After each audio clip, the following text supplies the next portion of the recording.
to learn about whether or not I photographed and about grooming and makeup and all that. And you learned very well. I had. She certainly does. Thank you. And then I had a series of auditions at NBC. I grew up in New York, so that was That's handy. where you're actually from? New York? Yeah, and they had what they called a dramatic staff on radio at NBC, and after many, many, many auditions, I finally got word that I had survived them all and was now on their dramatic staff available for casting. And it was such a frustration to have to call them up and say, thank you, and I hope, well, maybe I'll be back, but I'm off to California.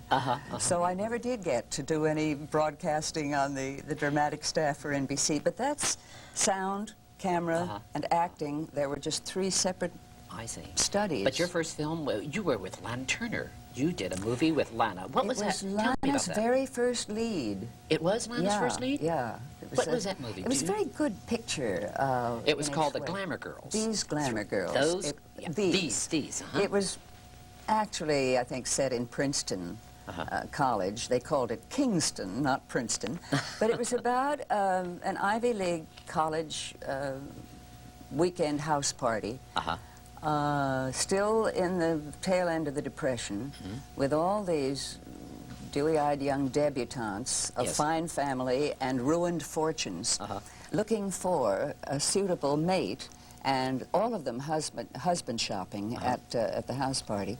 And Lana was the exception. She was from a dance hall, and getting her discomfort in the midst of these sometimes snobbish girls was the main theme. Lou Ayres, Richard Carlson, let's see, Lana, Anne Rutherford, Anita Louise. Oh, God, what a there cast. Were about 12 of us, 6 and 6. I committed suicide in that, and it started a whole good career for me of really meaty acting parts. So I was very grateful to these Glamour Girls. How many pictures have you done, Rosemary? Rosemary DeCamp, every time I turn on the tube, I mean, I see the movies. Been, You've done many. 45 years, you know. And, 45 years? an awful lot of television and series and one-shots and Dr. films. Christian, let's first... I was very lucky in the early films. Martha Scott got me into Cheers for Miss Bishop. I was 30 then. I was a professor in college before I ever got a paying job. But you're always playing the mothers, the beautiful I know, but mothers, you see, and it you was were very because I young. was so long in the tooth at that point. At 30. That, playing the mothers. well, I started out with no hopes of, you know, there was no dream of Juliet. I played Mercutio in college and Clytemnestra, but there was no Juliet. It's a great part, Mercutio. Yeah. And, You did Ronald Reagan. You did 2 movies with Ronald? yes, I did. This is the Army. I was George Murphy's wife and Ronnie's mother. And Ronald Reagan's mother. We are 6 months apart in age, and I'm a little older, 6 months older. But then one of them was he had epilepsy, and you couldn't even say seizure or anything then. So the picture sort of died because nobody can understand why Ronald was having little fits and things. They had forgotten to read the novel before they bought it. You know, my favorite movie Ronald Reagan ever did was King's Road. Oh yes, yes. I think What that a was movie. splendid. That was a Splendid. good one. A great Losing movie. the Dagenhoff. I think With Betty Fields. If you lose one of your members, I think it makes an impression. That will stay in people's minds. No. Rosemary DeCamp, tell me about the radio days. Oh, the Old radio Hollywood days. Oh, well, I you know. mean, those are the days when you started in Hollywood on Well, I Dr. started Christian. in New York. My first job in New York was Easy Aces with Goodman Ace. Oh. And I had a boyfriend who was an engineer, and he took me in. And Goodman was so marvelous, so funny, you know.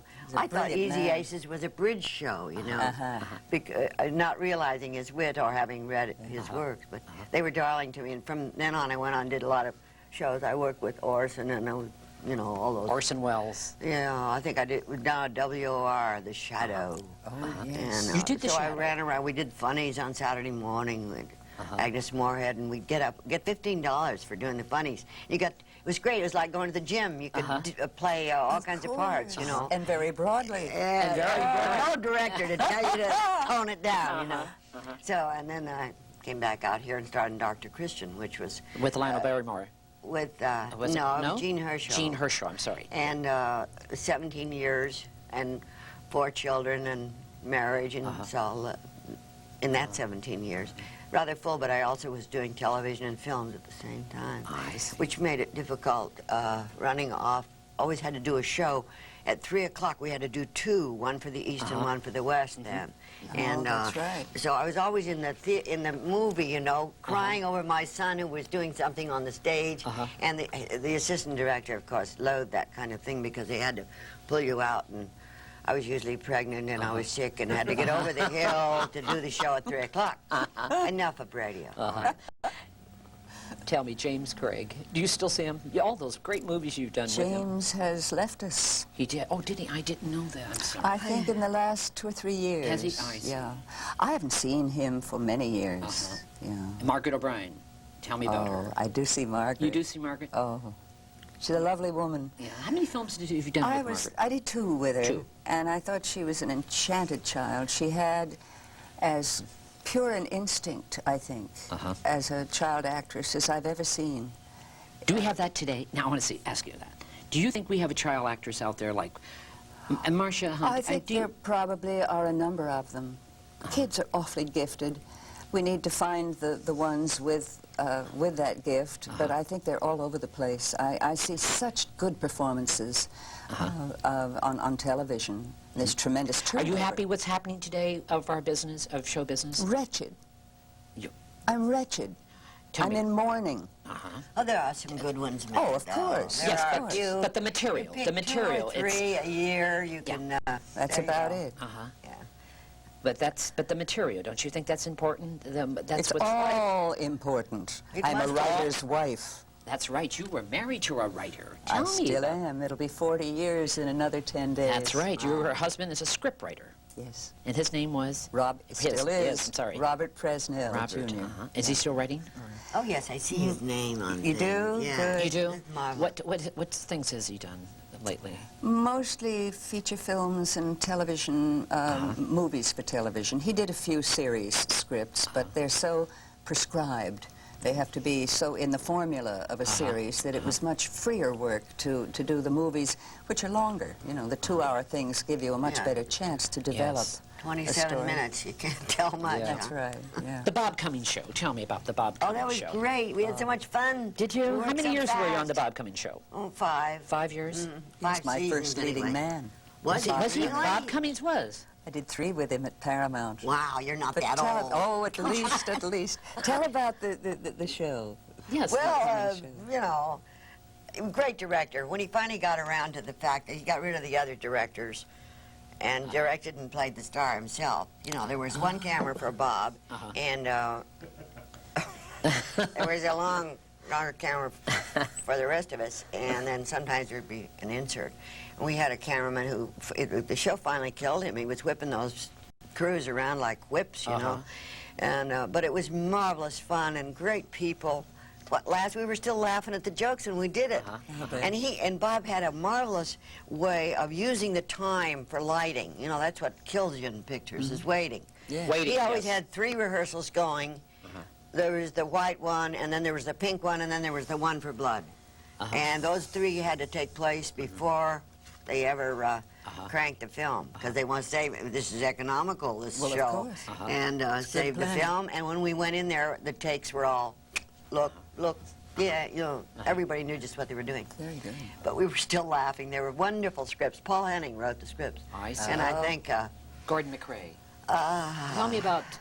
I love that movie, Silver Lining. Silver Lining, there were 2 of those. 2. Were By Penrod stories, you Yes, know. there were 2 of them, yes. 2 of them. By the Silvery Moon? So, yes. Yes, I love that. This is one. Darling boy. Gordon was McRae. so dear. We just lost him, and this is the movie. I love that movie. This is, I don't know if that's June the Haver. one. Yes. No, that's Gene Haver. June Haver with By the Silvery I don't Light. think isn't Gordy it? was in that one. I think it was...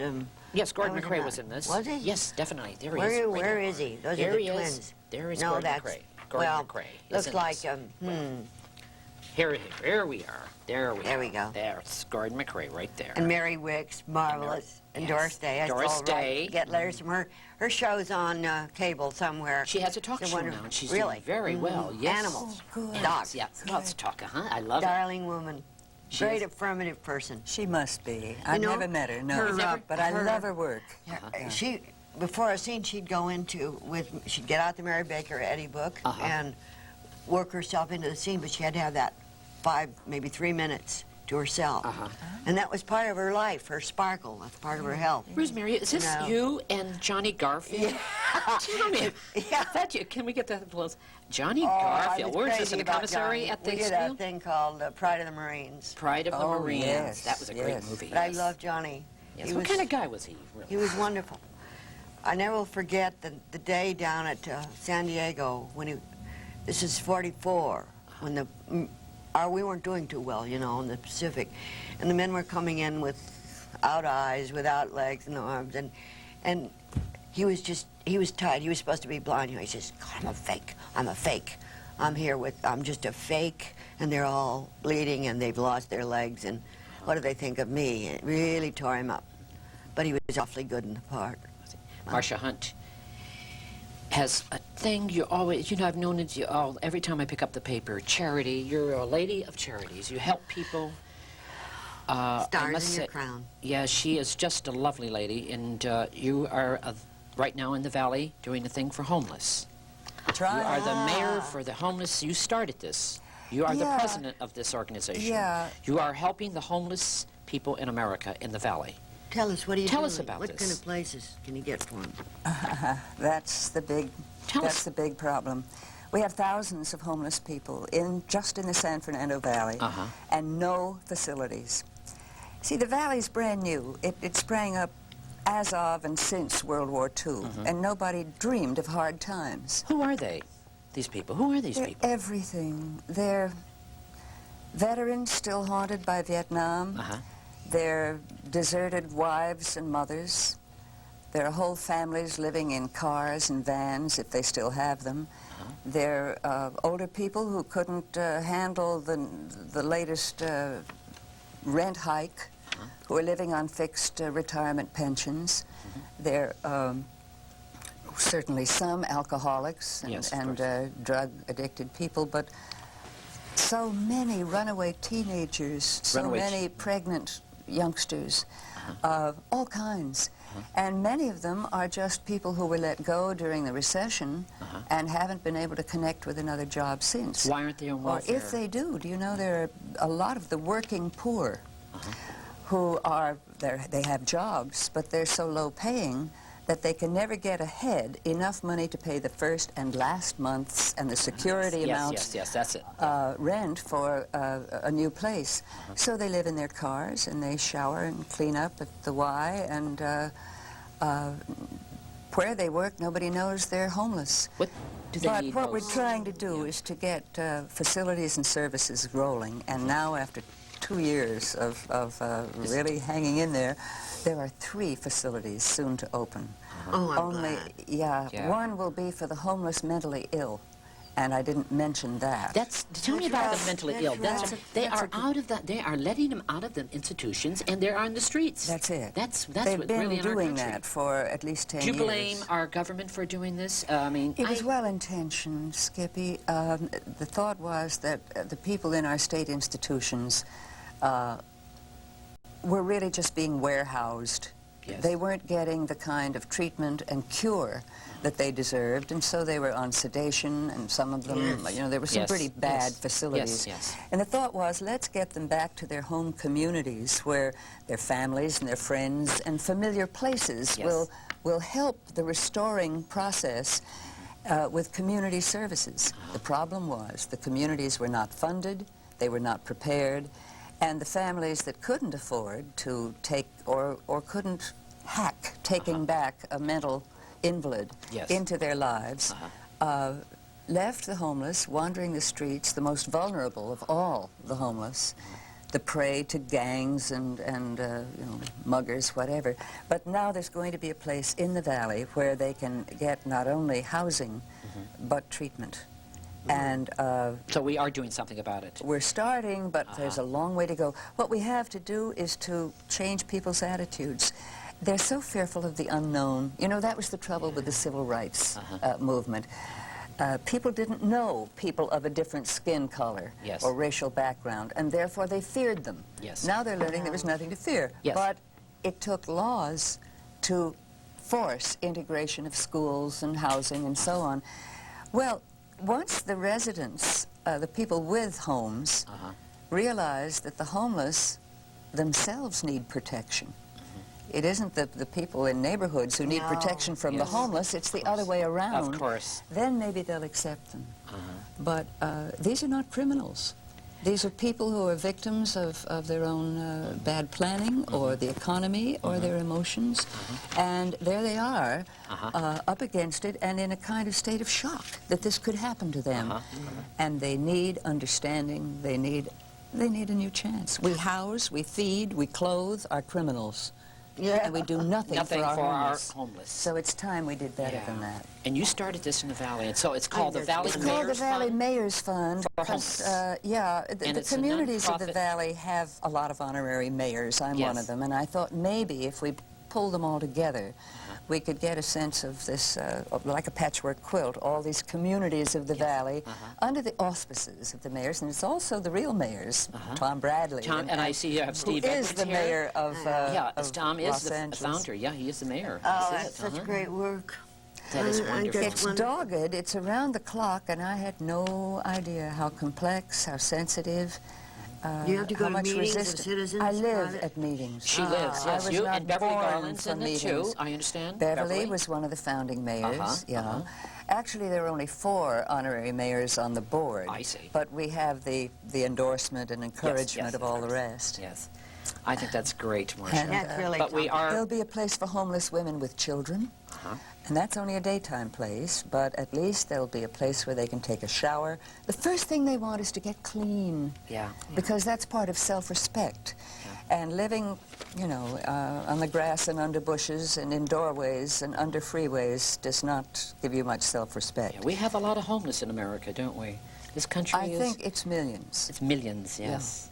Several New York million, City, probably. San Francisco, they're all sleeping in the streets. And, you know, we need the richest country in the world. Precisely. The richest country in the world. And we help others, but we don't help ourselves. Well, I don't want to get political. Let's move on to something else. Rosemary. I say that's the way it is. Rosemary DeCamp. Rosemary DeCamp. Look at this. This is you and Yankee That's when they get out every 4th of July and that cute I love that with James Cagney and... I look like some kind of a monolith over there on the wall. I love it. This is from Dr. Christian?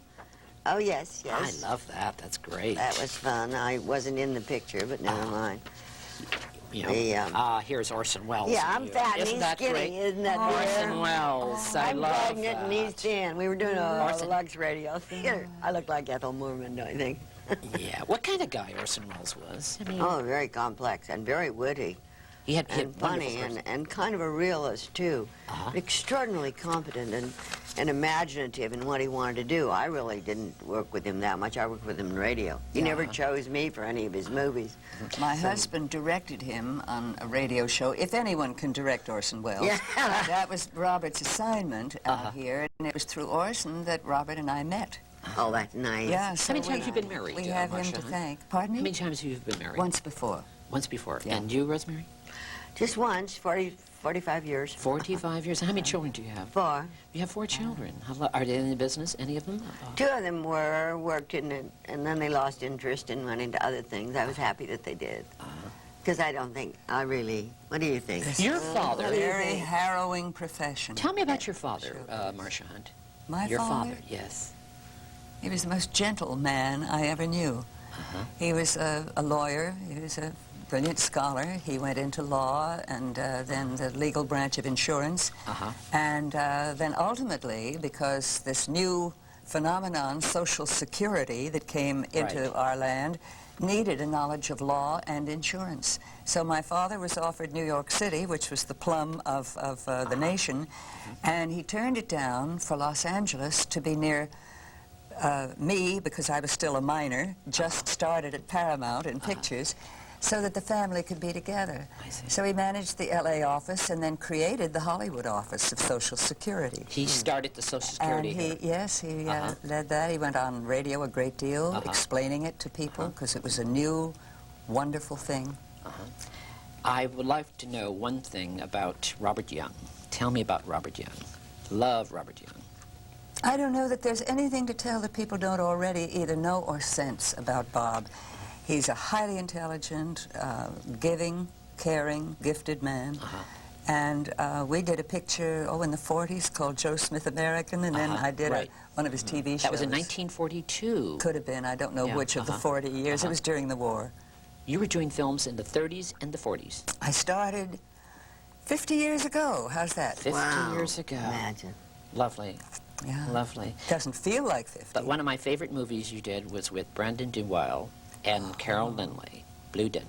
Blue Denim. Wonderful. Yeah. You were just it's a good play. You were the mother in that. I was the somewhat flighty but caring mother.